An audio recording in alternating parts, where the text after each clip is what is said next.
नाज, Chirag, Adarsh, Virendra, Ujjwal, good evening बेटा, Chandni, Ashwin, Aditi, Divansh, Jayashree, Kaif, Shruti, Afsha, good evening, Sachin good evening, Shivam, Sudeep, Vaishnavi, Gopal, अ,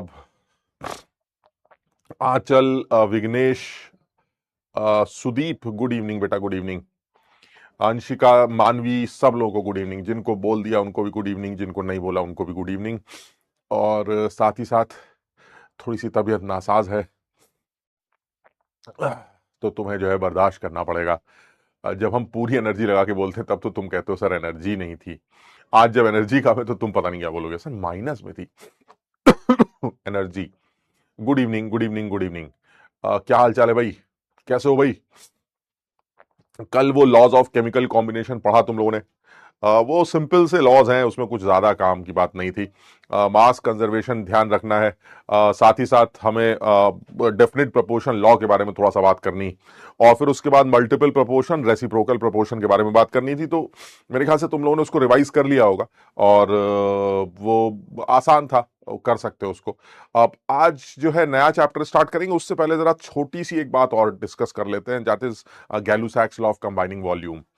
तो गैस जब कंबाइन होती हैं तो सेम टेम्परेचर प्रेशर पर वो अपने वॉल्यूम के हिसाब से कंबाइन होती हैं, यानी गैलू-सैक्स लॉ का कंबाइनिंग वॉल्यूम भी जो है वो भी एक लॉज ऑफ केमिकल कॉम्बिनेशन का एक हिस्सा है।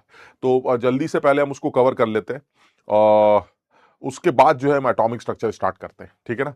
तो चलिए फटाफट उसके बारे में बात करते हैं। तो कल जो डिस्कशन था वो आसान सा डिस्कशन था, मेरे ख्याल से तुम लोगों ने करा भी है।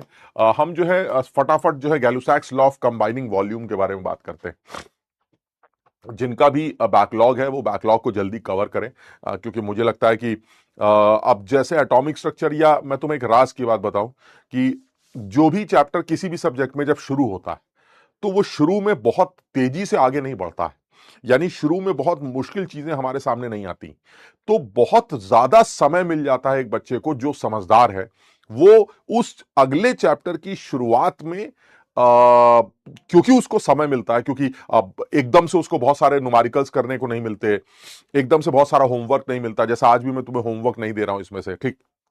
तो उस बच्चे के पास ये समय रहता है कि उसके पुराने चैप्टर का जो बैकलॉग है वो नए चैप्टर के शुरुआत के 2-3 लेक्चर्स के अंदर कवर करने की कोशिश करे। और ये चीज जो है वो फिजिक्स में भी होती है और ये चीज मैथ्स में भी होती है। तो कोई भी नया चैप्टर शुरू होगा किसी भी सब्जेक्ट का तो शुरू में वो हल्का रहता है, अब माहौल तो बीच में बनता है, तो शुरू में वो हल्का रहता है, तो ऐसे में आप अपने बैकलॉग को उन दिनों में भी जल्दी से कवर करने की कोशिश कर सकते हैं। क्लियर है? हाँ, रिबन कटिंग कटिंग सेरेमनी होगी आज, बिल्कुल सही।